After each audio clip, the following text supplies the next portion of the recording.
Yeah, there were a couple elsewhere. I'm not going to name names or anything like that, but I think the biggest decision for me was regarding, I guess, my family here. And yeah, we love the lifestyle of Perth and love everything about it. And we've had 3 fantastic years, and hopefully we can have three more. So yeah, it's been a roller coaster. Free agency always is, but we're very happy with where we landed. So obviously, championship success is what you're looking for on the court, and then there's the lure off the court as well. How big was the championship element of it, and knowing that 35 years this mob's been in the finals, that you can potentially win more titles along these 3 years? Yeah, a close friend of mine has always said rings and relationships are always, something that you can't replace. And yeah, so that's one thing. But yeah, the lifestyle, we really do love the city of Perth. We love everything about it. We love the beaches. The list can go on and on, but I think the lifestyle is probably one thing that we really would struggle to find anywhere else in Australia. So yeah, the rings and relationships and everything that we've found, so far has been amazing, and yeah, I love the city of Perth. How's the body? Yeah, the body's holding up all right. We've 14 days in quarantine right now is probably somewhat of a good thing for me. I guess in my downtime, I like to get out and still be active and play some golf, but being locked down at home is probably one thing our support staff is probably over the moon about. Means I get to rest up and do everything right. So now that it's all done and dusted, can you be honest with us and tell us exactly what the injury was and how much pain you were genuinely in throughout that final series? Yeah, to be completely honest, I still don't know the name of the muscle. It's the frustrating part was it really wasn't a big muscle.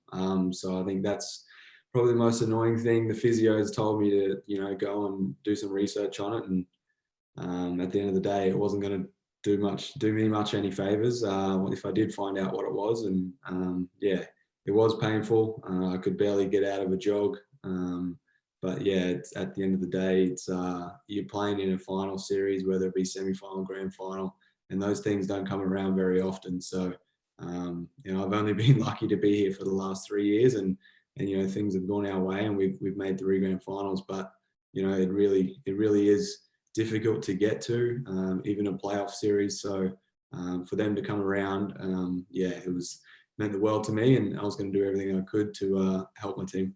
Mitch, congratulations. Obviously, a big day for the club as well today. How does it feel having a new contract announced the same day as the announcement comes out, the club's being sold?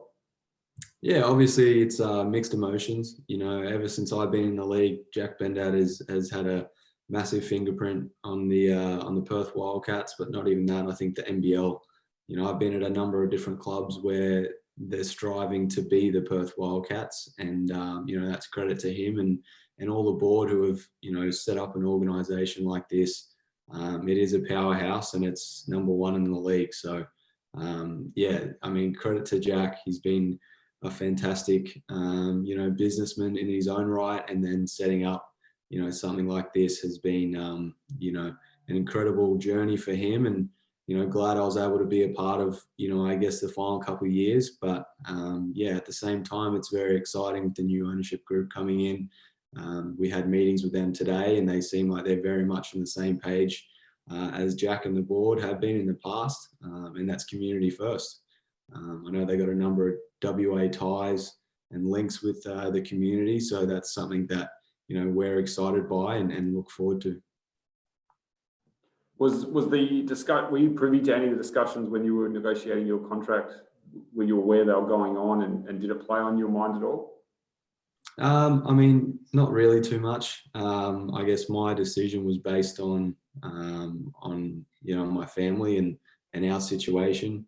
It's well above my pay grade to obviously talk about what goes on above there. But yeah, sorry about that. My dog's just running in the background.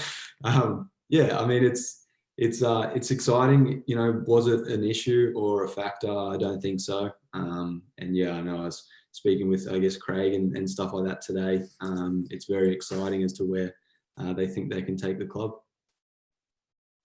And just finally, is that a Grudel? That is a Grudel, yes. Welcome to the club. Best dog terrier. Yeah. Yeah. Oh, that's all for me, mate. Oh, come on, get in. Paddy, do you want to jump in next, mate? Yeah, mate, will do. Mitch, congratulations on the new deal. Just in terms of yourself, I think you're 28, you've played so much basketball. The 3 years, I imagine you're hoping that's not the last contract that you will sign, though. Yeah, definitely. Obviously, security is something that is hard to come by when you're a professional athlete. So to get 3 years at a club like the Perth Wildcats is something that, I'm extremely proud of. It means I must be doing something right. So, yeah, we're stoked as a family, and yeah, take me to whatever age that is. I hope there's a couple more in there.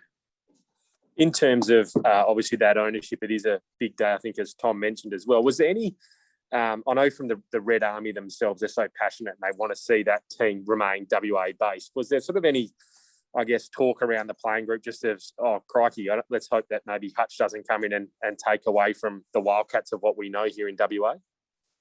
Yeah, there wasn't too much talk of that. Obviously, we have a lot of faith in Jack and the board. They wouldn't just kind of hand it over to anyone to come in and do whatever they want with it. The focus for them has been that, they want to keep it local, and Jack's done a fantastic job of that, with pretty much anything he does. So there was a lot of faith in the board, and I think, they wouldn't be handing it over to anyone that's going to try and tear it apart. I think everyone's got the right intentions, and we're really excited to see where the club can move to. I think you mentioned Craig earlier. I imagine that was Craig Hutchison himself. But what did he mention to yourself? Was it a playing group Zoom meeting? How did that sort of go this morning? Yeah, I guess it was a Zoom meeting with everyone involved, from office staff to coaching staff, players involved. And yeah, I think it was a good chance for us just to put a face to a name and yeah, see how everything went down. And it was cool to obviously get on a call with him. After he's potentially my boss, yeah, no, it was a good Zoom meeting. I think there were a couple of questions floating around that were great questions, and yeah, the answers were all we heard were positive things moving forward, and that's something that I think is very important at this time of year.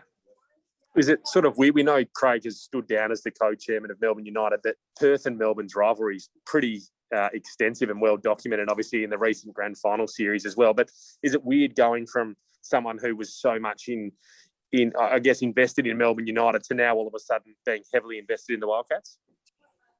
It wasn't too weird at all. He made that pretty obvious from the get-go. But there's not too many ties or any ties there at all with United anymore. So I know a couple of his staff were quite excited that they're able to cheer for the Wildcats now and wear red, and so that's something that we all had a laugh about. And yeah, I mean, it was a really good call, and I think it was a much needed one. But yeah, we're happy as to where we think this club can go. In terms of when you came across them, I don't know how it went, but when Perth sort of poached you from across the other side of Australia, was Jack an influence in that at all, or what part did he play, or his involvement? Yeah, I think obviously his role in setting up the organisation and the way it is. I mean, every player wants to have, I guess, a footprint or a chance to get into an organisation like the Wildcats. And I think, obviously Jack had set this program up the way he did, and there's no secret that the Red Army is a massive part of basketball in Australia, not only in Perth. And to be a part of that and play in front of that, I guess that really was a big factor. When do you get back out on the golf course? Oh, well, I don't know. I've got 10 days left of lockdown or isolation, so hopefully at the end of that. Will the injury hold you back at all or not really? It depends on how I'm playing. If I'm not playing too great, yeah, it might not be fantastic, but hopefully it's all good. Beautiful. Thanks, mate, and well done. Thank you. I think we've covered most of it there, but last call for any other questions. Yeah, I've just got a couple more just from a team perspective, more than the off-court stuff. Given the way it finished for you all and not able to produce your best in a grand final series because of all the injuries and everything else going on, how much motivation is there from the guys who were out of contract to potentially all get back together and have a crack at it again now that you've re-signed? Yeah, I think obviously that's always a part of it. Sorry. Well, get out. COVID, huh? Good times. Yeah, I think obviously that's a big part of it. Anytime you come up short or don't win a championship, it always fuels a fire for the following year. We do have a lot of young guys, so I think that's going to help them in their learning process and I guess drive them throughout this small off season. But I mean, off season is always good for anyone at any stage of their career to improve and focus on areas that are going to help them. So yeah, I mean it's a bit of a driving factor, but yeah, once again, it's all about just getting healthy, getting fit, and giving this thing another crack.